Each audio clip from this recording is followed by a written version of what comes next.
Hi, my name's Ingeby from Energised Performance, and this is one of my clients, Karen clients, we'll get it right. We are going to show you exercise 3 and 4 from the Bodyfit magazine supplement on running strength. If you're not sure what it is, look at the first YouTube clip and you'll see exercise 1 and 2. Exercise 3 and 4. 3 is a multi-directional lunge and 4 is a dorsal raise. So again, quite technical, but they're all going to help you improve your strength and stability for running, which is going to make you faster and reduce the risk of injury.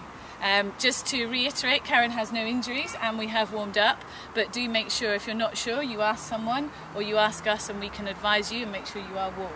So the lunge, you are going to do 5 on each leg for 3 sets. To start with, building up, as you've done this a few times, into doing 10 reps, but we're starting with 5 reps. Karen's going to do 4 movements on her right leg and then 4 movements on her left leg.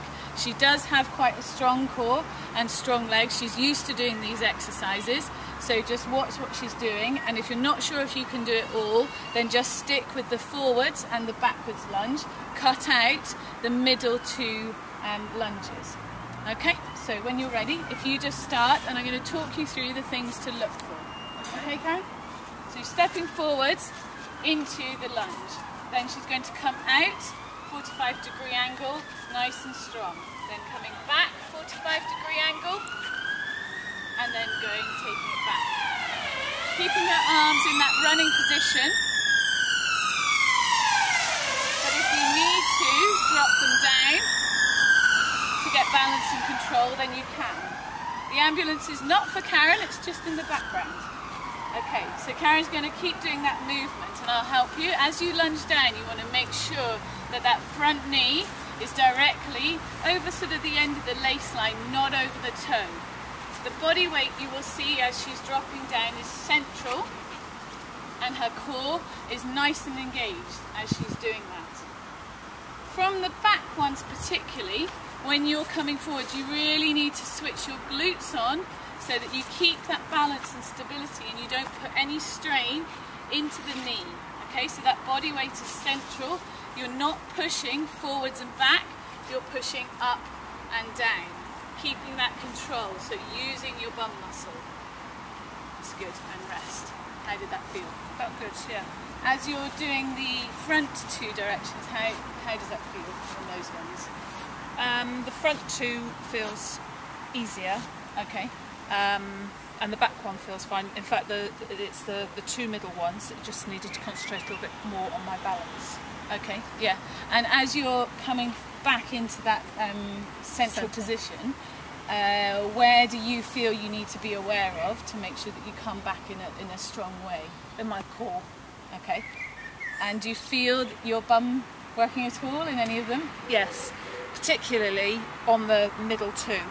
Okay. Probably was aware of engaging that more for those 2. Excellent. For balance. So I'm asking Karen about her bum because when you run, it's really important that your bum muscles do work because they will take the pressure off your knees and they will actually really help with your speed. So we've got another exercise coming up in, I think it's exercise 5, and we'll show you how to get your bum muscles working a little bit better. But for that one, if you find that the side ones are a little bit challenging or you get any strain or discomfort in your knee or your lower back, then just stick with the front lunge and the back lunge until you get used to that movement and you get your balance engaged. But otherwise, you're doing 5 to each side, 2 sets, building up to 10, 2 sets, and then taking it into 3 sets. If you added that into your training, do you think that would help with your running speed and strength? Yeah, definitely. Yeah. Excellent. Yeah. We'll put it in your next programme for your next half marathon. Karen's done a few half marathons. Okay, so now we're going to take it down onto the mat for exercise 4, which is going to be a dorsal raise. So the dorsal raise is working your lower back area and making sure that the upper back area comes into a nice strong position. Okay. So if you come down onto the mat for me, Karen. So you come down onto the mat and you lie face down. There's a variety of different ways that you can do a dorsal raise, but it's to get this area of your back working. Now as you do it, if you could gently engage the bum muscles as well, that would be helpful. If you have any lower back issues, you can rest for a minute, Karen.